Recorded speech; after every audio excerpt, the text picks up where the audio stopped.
Hello 12th class. आज अपना last कविता semester 1 की शमशेर बहादुर सिंह की उषा है। पहले हमारा कवि परिचय। उनका जन्म, कवि का नाम है शमशेर बहादुर सिंह। जन्म 13 जनवरी सन 1911 को देहरादून उत्तर प्रदेश, जो कि अब उत्तराखंड में है। प्रकाशित रचनाएं कुछ कविताएं, कुछ और कविताएं।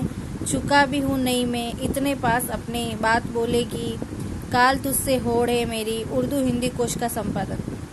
सम्मान साहित्य अकादमी तथा कबीर सम्मान सहित अनेक पुरस्कारों से सम्मानित। निधन सन 1993 में अहमदाबाद में। तुमने धरती का पद पढ़ा है, उसकी सहजता प्राण है। खुद को उर्दू और हिंदी का दोआब मानने वाले शमशेर। दोआब होता है कि दो चीज़ों को मिलाने वाले। जैसे आपने 10th SS में पढ़ा होगा, दोआब मतलब दो रास्तों को मिलाने वाले या दो नदियों को मिलाने वाले स्थान को दोआब कहते हैं। मानने वाले शमशेर की कविता एक संधि स्थल पर खड़ी है, और संधि का मीनिंग भी यही होता है कि दो या दो से अधिक वर्ण जुड़ते हैं। ये संधि एक और साहित्य, चित्रकला और संगीत की है, तो दूसरी ओर मूर्तता और अमूर्तता की तथा इंद्रिय और अतीन्द्रिय की है। विचारों के स्तर पर प्रगतिशील और शिल्प के स्तर पर प्रयोगधर्मी कवि शमशेर की पहचान एक बिंबधर्मी कवि के रूप में है।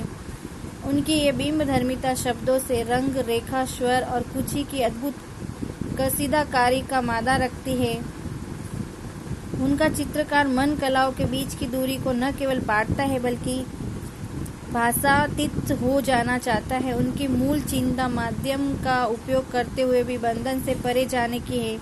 ओ माध्यम, क्षमा करना कि मैं तुम्हारे पार जाना चाहता हूँ। कथा और शिल्प दोनों ही स्तरों पर उनकी कविता का मिजाज अलग है।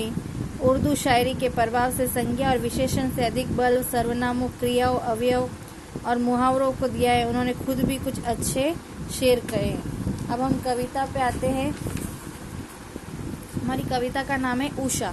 उषा का मतलब होता है कि जो प्राप्त काल सूर्य उदय होता है, जो अपनी लालिमा फैलाता है, वो है उषा। ये आप सब लोगों ने तो नहीं देखा, लेकिन जो अर्ली मॉर्निंग 5 बजे उठता है वो ये सब दृश्य देख सकता है कि सुबह के टाइम में सूरज भगवान मतलब जब उदय होते इतनी लालिमा फैलाते हैं कि ये दृश्य देखते ही बनता है। तो उन्हीं के बारे में। तो चलो अपन कविता पे चलते। प्राप्त नभ था बहुत नीला शंख जैसा। मतलब सुबह का जो आकाश था, नभ मतलब आकाश, जो आकाश था सुबह का वो नीले रंग का था। किसके समान? शंख के समान। भोर का नभ, यानी कि भोर का मतलब होता है सुबह। राख से लिपा हुआ चौका अभी गीला पड़ा है। मतलब ऐसा प्रतीत होता है कि जैसे हमारे पुराने घरों में हम मिट्टी से लिपते थे ना घर, तो ऐसा लग रहा है कि जब सुबह सुबह सूर्य उदय होता है तो वो नीला होता है, तो ऐसा लग रहा है कि पूरा आकाश कैसे लिपा हुआ है, राख से लिपा हुआ है और अभी तक गीला है। बहुत काली सिल जरा से लाल केसर की जैसे धुल गई। और बाद में फिर कैसा होता है कि पूरा का पूरा पहले नीला होता है, फिर राख जैसा लिपा होता है स्लेटी रंग का, फिर एकदम से काला हो जाता है। और ऐसा लग रहा है कि उसमें जो केसर, क्योंकि थोड़ी थोड़ी लालिमा रहती है, तो ऐसा लगता है कि उसमें केसर के थोड़े थोड़े लाल छींटे पड़ गए हो।